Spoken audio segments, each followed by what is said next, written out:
Hi guys, welcome back to my channel, and I'm just gonna get straight into the story time. I was very even iffy about posting this. I wasn't sure if I was going to even ever make this video. I don't know, here I am. The reason I even made this video is because this is what I looked for when I was diagnosed, and I would just kind of wanted to know what to expect and what I was gonna go through. Even though everybody else's journey is different, because different cancers are different from each other, and the amount of chemo, or whether you even need chemo or not, I'm gonna just get started. The first, how it even came to be, how this all even started was because a random night, me and my sister were just sleeping together one night, I remember, and randomly in the middle of the night, it was like 1 in the morning, I had like a sharp pain, like shooting down my leg and around my waist, and it was like a throb, like a sharp throb that it hurt so bad. And usually I take pain, so I don't say anything about it. Like I just hope it's gonna go away. Like I'll be like, okay, it's gonna go away. Like I'm not even gonna complain about it or tell my dad about it, whatever. So I try to go back to sleep. So then I couldn't fall asleep, like it was so bad, and then I just started crying. So then I just told him, I went up to my dad's room and I was like, I need Motrin. Like I need something, like where's the Motrin at? So then I got Motrin. It helped for like a little bit. It took a while to even kick in, but it ended up working. So then whatever. We just went about I just went about like, you know, the next day like it was nothing. No one even suspected anything because I had never said anything to anyone about it. Like, I just kept going on every day like it was whatever. From that day on, every single night, the same thing would happen. And it was only at a specific time. It was like only at these specific times. Like, it would be like 1 a.m., 2 a.m., 3 a.m., 4 a.m., around that range. And it would last for hours. So it was like really bad though. Like it was a throb and like sharp, and it would just make me want to cry, and I would cry. But I just started taking a leave, and it was weird because a leave would help me. Like it would take it away for the night and I would be fine. But it wasn't, obviously it's not gonna stop what's going on. Keep in mind, like these pains would only happen to me at like 1 a.m., 2 a.m., 3 a.m., like those type of times. So I finally, like, you know, my dad's girlfriend, she's a nurse. So, you know, my dad doesn't know any of the medical stuff or whatever. So I finally told them about it, and I was like, you know, like my leg, like, because I know they questioned like why I was taking a leave so much, and because it was the only thing that would help. So I said it like, you know, at this time of the night, this is happening. So we just kind of like, they kind of just let it go because, you know, who's going to think that it's cancer? Nobody. It was a few months. Like I started feeling this in September, in the month of September. We kind of let it slide, whatever. It kept happening every night. It was around November that it hit me in the daytime. It was Thanksgiving Day, and I like I was like kind of, you know, that my dad and his girl could kind of tell that I was acting weird because they could see that I was uncomfortable like where I was sitting at. And I was just like, I'm like, my back is starting, like that same type of pain is starting to like happen right now. And it was in the daytime. At that point, like, we scheduled an appointment with my doctor, with my pediatrician, and we went to him. So basically he just thought it was muscle pain. And, you know, me and my dad, we don't know any better. He was just like, all right, well, we're going to put you in physical therapy. But my dad's girl, like, she knew what she was talking about because she was a nurse. So she was like, I don't think that this is something with her muscle, because if it was her muscle pain, it would be hurting constantly every day. Well, every day, but throughout the whole day. Like, it's not going to just come and go at certain times. Like, that's not how muscle pain works. He was just like, all right, well, I'll order her an ultrasound. You can get that done, you know, kind of just to make us feel better about the situation. So I got an ultrasound, and the ultrasound didn't show anything. You know, I think we just kind of let it go for like a little bit, but it was still getting worse. Like my dad's girl like figured that it wasn't, you know, just because, you know, ultrasounds don't always show everything. It's just like an ultrasound. But I couldn't just get like a CAT scan or something, because which is like stronger and could read more, like it's more in depth, like a more in-depth screening. We couldn't just get that because there's an order that you have to go in before like just stepping to something that's more radiation to your body. So they didn't see anything in the ultrasound. We ended up seeing, I don't even remember like what kind of doctor this is called, but we ended up going to a floor in Children's Hospital, and he was like a really known doctor. Supposedly he was like a really good doctor. I saw him, and when I saw him, he was just basically like, we just kind of told him what was going on, and by this point, like, it's been a few months. So we told him what was going on, and in my head, I'm not really thinking anything serious, nothing. He was just basically like, I think this is an infection. There's no way that this is cancer. Definitely not, because I think my dad's girl was thinking it was cancer. Like, she kind of thought that it was because of the signs and stuff. But she never told me, like, no one ever told me what they thought or anything. So I'm just thinking, like, whatever, it's nothing. So he was basically just saying, like, I think it's an infection. There's no way. We were just asking, my dad's girl, like, was like, so no cancer, right? Like, it's nothing like that. And he was just like, no, like, I definitely not. I think it's an infection. So, you know, I basically just went through a bunch of tests and so many appointments with them, like, trying to find out what it is. He wanted me to get a surgery in my back that would take out like this much of bone, and I wouldn't have been able to like walk for 2 months or something like that, and it would have been a very serious surgery. You know, it would have been like 6 inches out of my backbone that he wanted to take out. But, you know, we kept arguing that like I wasn't going to get that done because we didn't even think that that was the problem. I never got that done. So then they like, you know, I got an MRI done, and it lit up. Something lit up. They didn't know what it was, obviously, like in the MRI. It's just something lit up. And they said it was, I think they said it was a lesion. They recommended me they sent me to the oncology floor. And, you know, I remember my dad telling me, like, just because, and the oncology floor is basically the cancer floor. My dad, and then I just remember my dad telling me, like, just because you might see other people bald there, but just because you see that doesn't mean that that's gonna be you. So don't get like stressed out or anything. Like, when you see that, don't get scared. And I mean, I'm not really like, I don't really get scared about stuff like this. So but also I didn't even know the seriousness of it. Like, I didn't think that was gonna happen to me. So when I was there, I was just like, whatever. After that happened, I basically get a biopsy, and a biopsy is when they take like a piece of your tissue or something, and they test it, and basically it'll tell them like what I have. I had like a few biopsies. I had like 3, and the first one they did, it came back inconclusive. So then they were just like, we don't know what it is. We don't know. So then that was just, the whole thing was just really frustrating because they didn't know. They never knew like what it was. You know, I just kept going through the same. I got another biopsy because that one came back inconclusive. So then the second biopsy was, this whole time it was inconclusive, but they misdiagnosed me, and they told us that I had LCH, Langerhans cells, something. I don't even know. So then they sent us that through an email, and we're just like, what? Like, what the heck is Langerhans cell? Like, what is that? No one even heard of that. Like, huh?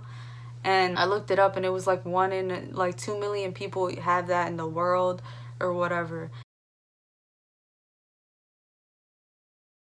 We were just like, huh? Like, we called the doctors quick, and yeah, so then we went in, and they were just like, you know, you have Langerhans cell, like it's called LCH. They started putting me on chemo pills. And for chemo pills, you just, they're just chemo pills, but you don't lose your hair or anything. Like, you just got to take the pills. But they also started me on steroids too. Steroid pills. For the LCH, I had to take 16 pills. I had to take 16 pills plus the steroids. I had to take like 2 steroid pills with the 16. That was for a while. Probably like about, I don't know, it was for a while. It wasn't taking away the pain. Like, that medication wasn't fixing anything. I knew it was spreading. Well, whatever it was obviously getting worse, and obviously it was spreading because these pains only hit me at 1 a.m., like during those hours. I just remember the one day I was at school and it hit me when I was like in my 8th period. It hit me when I was in my 8th period. And this all happened during my freshman year of high school. So I was in my 8th period, and I remember I was just sitting there, and out of nowhere, that same pain that I would get in the morning, it hit me so hard. Like, that throbbing pain was shooting down my leg. It was going around my back, and I was just sitting there so uncomfortable. But then I was just like, what's the point in leaving, because it's 8th period, I'm about to leave. When it comes to pain and stuff, I try to just take it. It was 8th period, and that pain was hitting me. So then this is when my sister, this is when we took the bus at the time, and it was a Friday, I remember, because the bus was so crowded. My sister got to the bus before me, and then I met her on the bus, but I got there a little, when it was already full. She had gotten there earlier and got a seat all the way in the back of the bus. So when I got there, I had to stand in the front. But when I tell you this pain was so bad, it hurt so bad. I was standing in the front of the bus, and I was about to cry. I was trying to hold it back so much. And I called my sister, and I was like, where are you?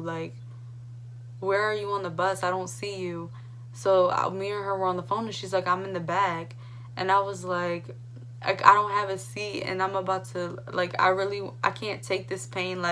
I'm about to pass out, on the bus. And I remember, I was so lightheaded, and I wanted to, I was so close to fainting on the bus, and I, didn't have a seat or whatever, and I was gonna, ask someone to give up their seat.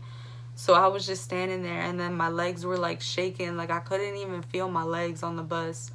So then when, we had to walk home after we got off, I was just, about to cry to my sister. I was like, this hurts so bad. I feel so lightheaded. It hurts. I, basically told her that, and, I got home, and then I let, them know. I let them know, that it's getting worse, even though I was on those 16 pills that they diagnosed me with for that LCH. We had to just go back. We told the girl, we called the doctor on the phone, and we were just we had another girl for oncology. So we called her on the phone, and we let her know, it's obviously not this. It's not working. She came back crying, it's wrapping around her back. It's worse. It was just getting worse. She was just it came back LCH, whatever. I just had to go back again. Before we even went back to the appointment, the one night, it was shooting down my leg so bad. I was hyperventilating. They gave me all these medications to take in case the pain came. None of it was working, and I was taking narcotics, hard stuff, and none of that was working. My leg was I was just hyperventilating. My leg was shaking, I was crying, I was screaming, and I told my dad and his girl to come to my room because it hurt so bad. I didn't know what to do. So then we ended up going to the doctors again. And when we went to the doctors again, they basically said, they just ordered me another biopsy. And when I got the third one, they did it out of my lymph node. That's why I have these right here. Well, the third biopsy they did was from my lymph node, and that one is when they came back with what I had. And the doctor said, like, you know, you need to come in. You need to come in, like, tomorrow, whatever. They just said to come in immediately. And, you know, I didn't even think anything, like, you know, whatever. I just didn't think anything of anything. They told me to come in immediately. And my dad told me, like, not in that moment, but, you know, he told me eventually, like, I already knew this wasn't good.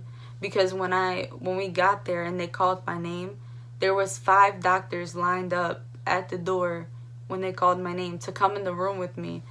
And I don't know. I didn't think anything of it. Like, so when I went to the room, you know, my dad quickly asked, he said, so does she have it? You know, does she have cancer? Like, he asked him right away, the doctor that we had. He asked the doctor, he said, you know, does she have cancer? Right off the bat. And he just said, we'll get to that.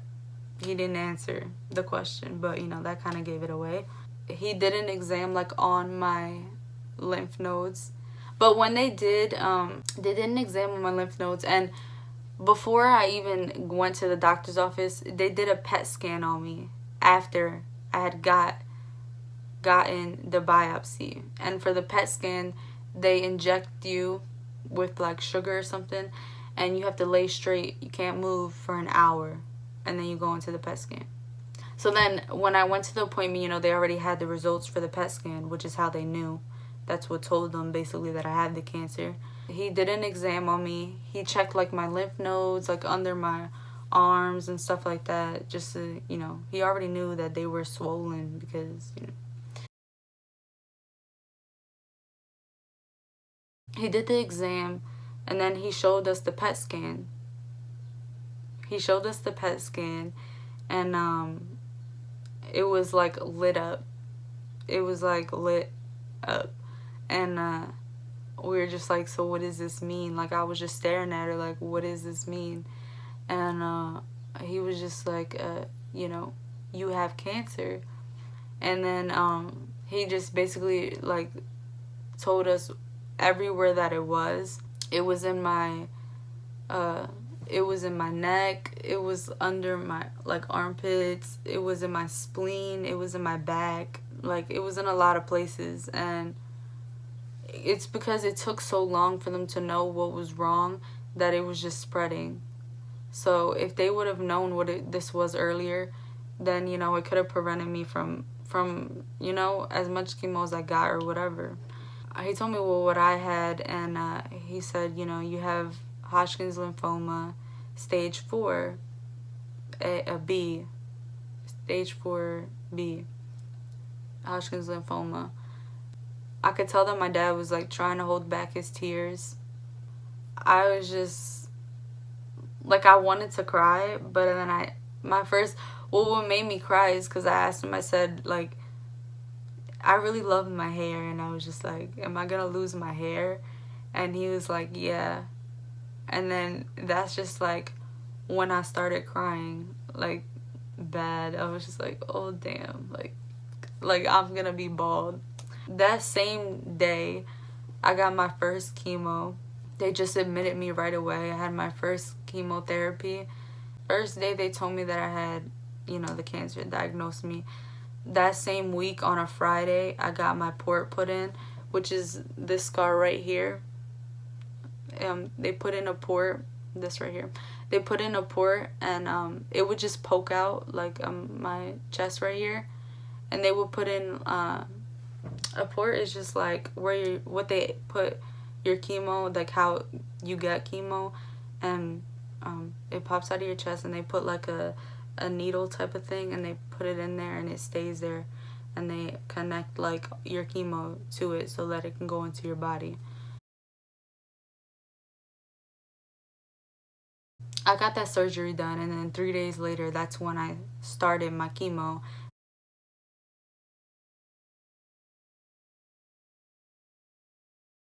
The first day I had chemo, I had CAT scans and stuff, and then I got chemo that same night. So my first day of chemo, I didn't even know what to expect, really, because I never really know how you would feel. I just had like, I had to wear like a mask, and I was just laying in bed, and because I was taking so many steroids, my face was poofy. Like, I kind of looked almost fat, like in my face, because the steroids were making my face like blow up. So then my first chemo wasn't too bad. You don't really get hit with, you don't get hit with this, like, all the side effects on the first one. Well, for me at least, the first one I was just kind of like, I got this. Like, I'm gonna keep my hair. Like, I think I'm gonna keep my hair. It didn't fall out. Like, I'm good. And that weekend, I went to Wildwood, and I was getting on rides and stuff. Yeah, I was about to like pass out. I don't know why I did that to myself. I was about to pass out. I had to get like taken home. You just walk the boardwalk. I had to get taken home in the car because, well, to back to like the where we were staying at. I had to go back, and I had to just go straight to sleep because I wasn't feeling well. And to me, my hair wasn't coming out, but to other people, they told me eventually, like, it looked like it was getting choppy, like really split end. Like, I was having a lot of split ends because it was coming out little, like, at first it was breaking, and then, So the first one wasn't too bad. Then my second one is kind of like, it's when it got worse. That's when my hair just was coming out. It came out a lot in the front. So then, and then it was like in spots. So I only had hair like in barely at all. So, I just ended up shaving the little bits that were there because there was no point. I had sores in my mouth, and from the chemo, like, it gave me a bunch of them in my mouth. I couldn't eat. I couldn't really talk. Uh, I started losing weight. All I really did during that time was sleep. And I know I hated taking pills. It made me super nauseous. Like, my taste buds changed. Like, everything would stink. I would get really, really nauseous all the time. Like, I would even throw up my pills. I would want to throw up my pills. Like, it was just bad. And all I did was sleep. I couldn't really, when I walked, like, I was very off balance. My hands were like shaky. I couldn't write.